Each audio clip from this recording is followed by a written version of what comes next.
Welcome to the Skewed and Reviewed Skewedcast. We've got a special E3 edition for you today. I'm joined as always with Justin and Michael, and we're going to recap the latest news in gaming and pop culture. You can check us each week. We're here doing the show. You can check out anytime on the site at sknr.net. We have the Skewed and Reviewed magazine, which comes out quarterly. We're currently working on the new issue and hope to have it out in the next couple of weeks. And, of course, you can catch me on BJ Shea's Geek Nation on KSWFM. Simply go to the site, and each Friday you'll have our recaps. Or you can also go to the site where we'll simulcast. We have a good 30-something minute E3 recap. And, of course, go to PenalCentral.com, keyword skewed, and you can catch our reviews there. So we just finished E3, and we're getting ready for a little bit of downtime. We got San Diego Comic-Con in about a month, and then a few weeks after that, D23 Expo and PAX West. We've got our approvals for that. So before we get into the games, really quickly, I wanted to mention a little bit of hardware that came out. Now, at the summertime, you've got a lot of, some people are out barbecuing, so you can have some smoke in the air. Some people also have the house all sealed up tight with air conditioning going on, so you don't get the air circulation that you normally would. Elect Homes has a brand new air purifier for the home. We're in the process of testing it and should have a full write-up soon, but that's ELECHOMES, one word. So if you're looking for air purifiers for your house, that's definitely, or even your office, something you definitely want to check out. Another product we're going to be checking out is the Next Base dash cams. Now, we had heard a little bit about these things at the Consumer Electronics Show in Las Vegas. And basically right now, this is something that is being encouraged for people to put on their car that, heaven forbid, they get in an accident or there's a situation. They have a video recording of exactly what happened, which helps do that. It also provides them with a sense of security and other things. So we're going to be working with that as we do some of our upcoming road trips. Really excited about that. Okay, so switching gears, getting over to the show, main part of the show. Justin, you've got some news for us in the world of Alien. What can you tell us about what's going on? Yeah, so Dark Horse Comics, who recently got their hold on the Alien comic books again, they have announced a new comic book called The Colonial Marines Rising Threat. One thing that is striking about this is that the art looks absolutely great, at least as far as the cover is concerned. I'm not sure if they've released a preview yet, but the most notable part of this is that it is actually a tie-in for the upcoming game that we've talked quite a bit about on this podcast, the upcoming Cold Iron Studios Colonial Marines, Alien game that we're eager to see. We're not quite sure exactly what it is yet, but it is supposedly multiplayer centric. We're hoping to see it at E3, but the fact that they're announcing a comic book and showing some parts of that comic book, and the fact that the comic book is officially a tie-in for the game, I can only imagine that we're going to see the game sometime soon, hopefully.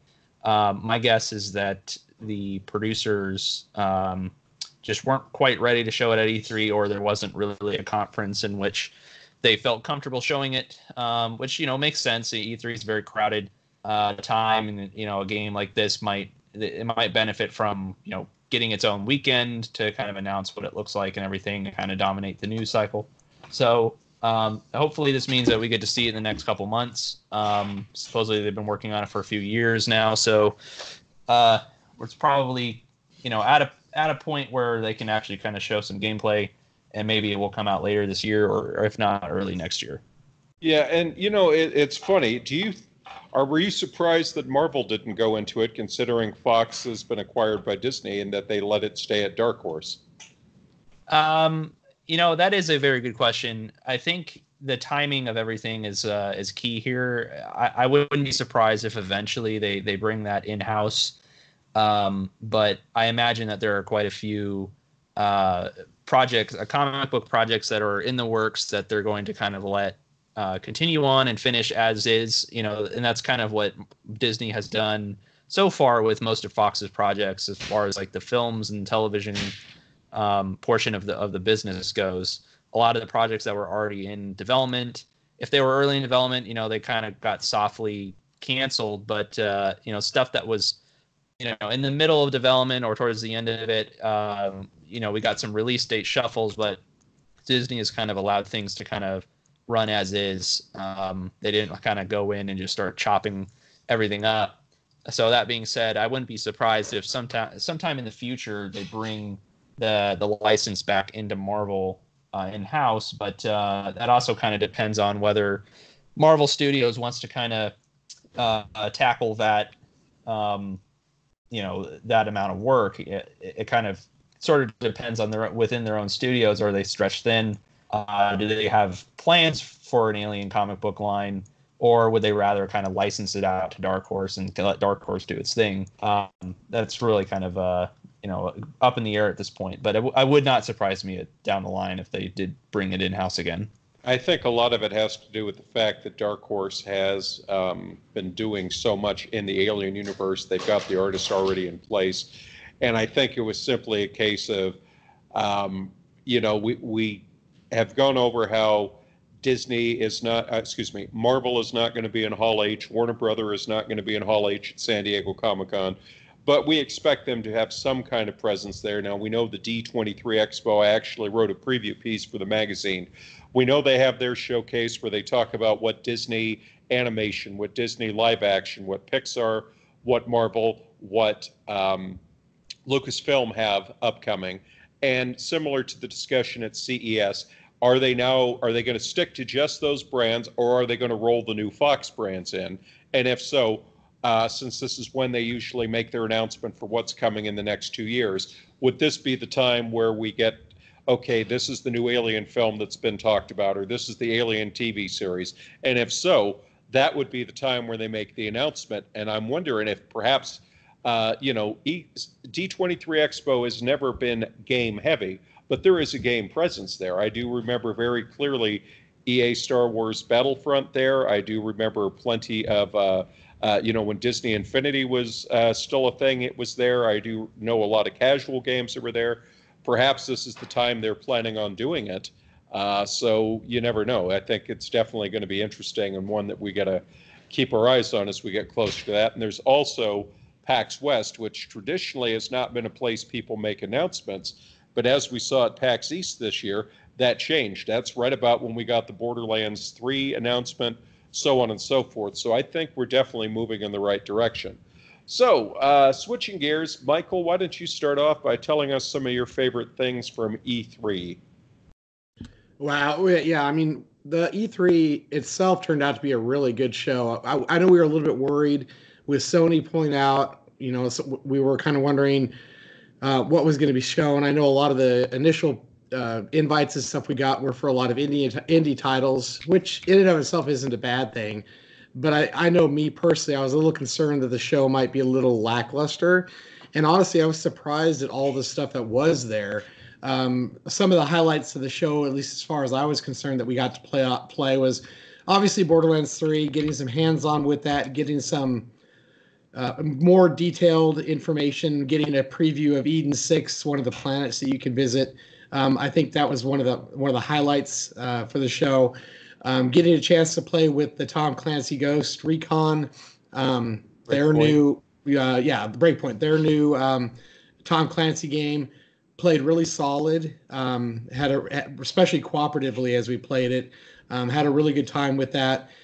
Some of the things that I think we were surprised at that Bethesda announced, the new Fallout 76 Battle Royale, Nuclear Winter. We had some hands-on with that, which was fun. I had a good time with it. I'm not a great Battle Royale player, but it was still, it's interesting to kind of get into that environment where me personally, even Fallout 76 being more the MMO multiplayer-esque type game, I still tend to play those games more solo. So getting a chance to kind of explore those maps, that area of the world, and play it in a battle royale setting, I thought they did a really good job. It was, again, for a free update to that game, really kind of showed all the stuff that you really can do in a multiplayer environment with Fallout 76. So for me, those are some of the bigger titles. I did get some hands-on with Pro Evolution Soccer 2020 with Konami. For those who have played the other series, again, the graphics continue to improve. The controls are a little bit tighter this year. Obviously, that's something to look forward to. One of the smaller games that I had a good time with was Desperados 3, which THQ it kind of showed off, and it's kind of an isometric role-playing game in kind of the same vein as like a Fallout or a Fallout 2, but set in a Wild West setting. So I had a good time with that one as well. So all in all, I thought they really brought out their A game this year. Obviously, Doom, Eternal, and getting to play the Wolfenstein games. There was just so much really to do that, for the 2 days that I was there, it was really pretty packed with a lot of gameplay time. So I really had a good time. And Justin, what were some of the things that you didn't get a chance to go? What were some of the things that stood out to you from your coverage, your remote coverage of the show? Yeah, so overall, I actually quite enjoyed a lot that was shown this year. I know, just kind of echo what Michael was saying. It's a little concerned with Sony pulling out and, EA having kind of a more subdued presence. But at the same time, it kind of let a lot of other games shine. And, one thing that was a bit surprising is Square Enix had actually quite a big show. That's very unusual. They haven't had, their own conference in a long time, as far as I can remember. And if they have, they were definitely very small. I would think, to be honest, a big highlight for me was the Final Fantasy VII Remake. It's a big surprise to see that it's actually the first portion of it is coming out next year. They are still planning on cutting it up into different episodic titles. But it looked really good. It looked like the combat system was very solid. Obviously, Final Fantasy VII was a huge giant when it came out in 1997, 1998, and a huge cornerstone title for my childhood. So I'm definitely very much looking forward to it. It looks very polished, and again, very surprising that it's coming out next year. Also, Nintendo actually had a pretty strong Nintendo Direct. A little bit different. It's not exactly a conference, but there were a few titles there that actually looked really good. Big surprise that, there's a Breath of the Wild sequel. Huge fan of that. Jedi Fallen Order also looked really good. I was very impressed with the combat there. So all in all, a good show. I was very impressed with most of everything I saw that we were able to see. The only kind of concern for me is that it does seem like a lot of the games that are really big that I was very impressed with were mostly 2020 titles. If you kind of look at the calendar, 2019, even late 2019, is looking a bit light in comparison to last year. But at the very least, we can kind of look forward to a lot of the 2020 titles that do look very polished and very solid, even up to next E3. So hopefully next E3 we get to, Sony can come back and kind of do a big show. It did kind of feel a little lighter without them there. But that said, I would kind of expect some sort of Sony-centered event sometime in the next few months. And maybe we can get some more information on what they're doing for the rest of 2019 and early 2020. And it's funny, too, because we had the naysayers coming out again going, oh, this is it. And I was reading one saying this is going to be the last E3 and all that. And then sure enough, on the last day of the show, the banner went up saying, thank you for coming. Here are the dates for next year. See you there. And, it amazes me how all these people are so doom and gloom about the show. And yet every year it keeps chugging along. Every year it keeps having, an impact on the gaming community. And, aside from all the things that you guys have talked about gaming-wise, there was so much stuff we haven't even begun to scratch the surface with. I mean, there was Razer had their Respawn focusing drink, which we're trying out here. We actually got to sample it there. It was quite good. One of the games that I enjoyed was, you guys remember Tripwire's Killing Floor 2 in the VR game? Well, they have this new thing coming called Maneater, where you basically play a killer shark. And we got to see a gameplay of it. As you start off as a shark, you eat things, you can mutate. There's these apex predators like mutated sperm whales, crocodiles, and so on. But you also have to take on fish and game wardens in these kind of like hick bounty hunters. And one of the tricks is you can literally jump out of the water and grab them, thrash them around, and then you can hold on to them and chomp them. And it just was like, think of the open world chaos of the Grand Theft Auto series, where they're not basically saying, we're going to keep the plot very simple. It's basically stay alive and take out as many of these things as you can. And that was a lot of fun. I mean, sure, I wonder, okay, there's some customization, and how will this play out, an hour, 2 hours in? Will it get a bit repetitive? But it was definitely really fun to basically get to play a shark terrorizing a town. There was the reboot of Destroy All Humans, which was hysterical, where we got to play it now with better speeds, better graphics, where you got to go around and, use your telekinetic powers to flip the cows around, to destroy the humans in the 1950s. That was a lot of fun. And then, of course, Dying Light 2, where they gave us an extended preview, where they showed not just the faster parkour and the combat in the game, but branching storylines where you can choose to do things like stay with a wounded person or pursue their attackers. Go get a doctor to help the wounded person or continue to do the pursuit. Things like a UV light to help ward off the infected, where when you get to a combat situation, you can actually take weapons off defeated enemies, use them yourself. When the ammunition runs out, you can become a club weapon. Showing us things like the choices you make can affect the story. Do you believe this guy you've been sent to take out, or do you believe your commander and the actions from that? Do you activate the pumps to restore water for your town, but in doing so drain a community and bring an ancient evil forward? And it was very, very interesting. I just so much stuff with that. Michael mentioned the Wolfenstein games, Youngblood and Cyberpilot. Doom Eternal was fantastic. Borderlands 3 was fantastic. And then, of course, there were all these numerous other things that we dropped into, had a look at, were really impressed. We had Warner Brothers, Lego Star Wars Rise of Skywalker, Rise of Skywalker, the Skywalker Saga, which is going to outline all 9 films, and it gives you a new engine, brand new open world technology. We got to take a lot of look at some of the stuff that was out there. We mentioned Bethesda and Ubisoft, not just Ghost Recon Breakpoint, but they have the brand new Watchdog games coming, Legion. They've got a brand new Just Dance 2020 coming.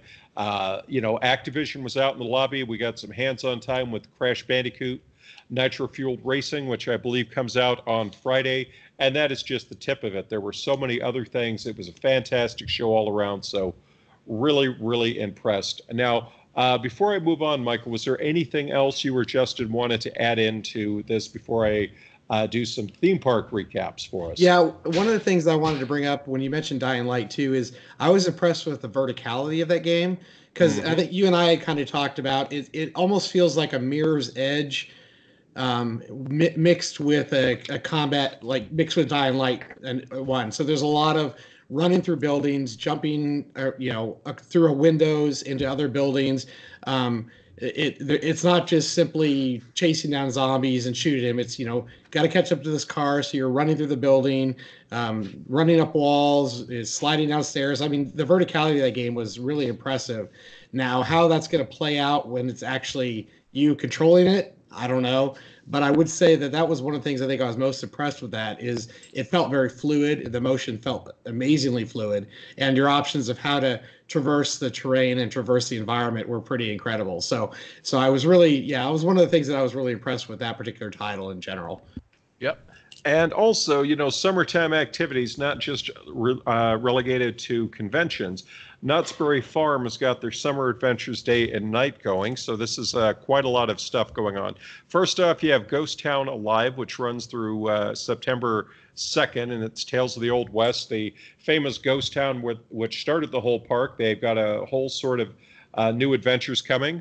There are summer nights, which goes from June 7th through August 11th, and this is all sorts of nighttime entertainment parties. They have bands that are coming to the Calico stage, boardwalk DJs, things like that. You have all sorts of new shows featuring Snoopy and the bands and live entertainment. And, of course, the brand new Calico River Rapids, the former Bigfoot Rapids, has reopened. And this time it's got all sorts of new animatronics and features. It was extremely popular. Had a fairly long line when I stopped by for a visit, but just know that's there. So you can definitely get a look at that. Universal Studios is getting set to open the Jurassic World attraction. We got to look at some of the pictures for what they have, and they also said they're going to be doing a Jurassic World 5K in the park. And so my first thought was, well, if you set the Raptors loose, I'll do that 5K in record time, that's for sure. But we have a lot of that to look forward to. And then, of course, SeaWorld has just opened the new Tidal Twister attraction. They have all sorts of new things going on. I was down there recently doing some coverage. We'll have a write-up of that in the magazine, but they have some great stuff. And, of course, Star Wars Galaxy's Edge has been getting rave reviews at Disneyland. It's about to go non-reservation at the end of June. I believe June 24th is the date that you will no longer require reservations to go. And they are proceeding with construction of their Marvel attraction. And guys, get this. Here's something I just heard about today, and I think this is a great idea. You know how they have the standard Mickey and Friends parking garage, and they're building a Pixar and Friends parking garage. It should be, I believe, September is the anticipated release date.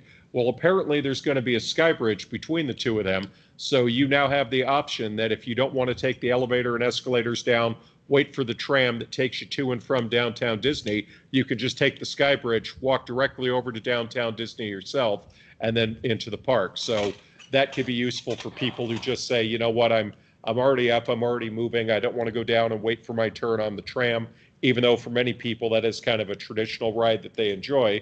And Disney apparently is hoping this will help increase the foot traffic to downtown Disney, and give people options. So I'm really excited to see how all of that plays out. So guys, now we're in the fun part of the schedule where it's always right when you wrap up a convention, a major convention, it gets pretty quiet. And then I figure, what are we at, June 16th now? I think we got about 2-3 weeks until the E3 stuff is all completely faded away. And of course, the San Diego Comic-Con stuff will start coming in. So we definitely have that to look forward to. A lot of stuff. I'm really curious to see what we have there. I'm curious to see what reveals. But for now, I think we've wrapped it up. We've covered E3. Is there anything else you guys wanted to add in before you get off to your Father's Day plans? Yeah, I just wanted to wish everybody a happy Father's Day for all those fathers out there. Obviously, I really appreciate all that my father has done for me, and I'm certain that everybody else can appreciate theirs as well. So just wanted to wish everybody a happy Father's Day today. And Justin, anything else from you? Yep, just want to echo that. Definitely a good message for everybody. So happy Father's Day to everybody. All right, folks. Well, that's going to do it. Thank you for listening today. Tune in next week. We'll be back to more of a usual format for the show. And until then, take care and have a very safe week.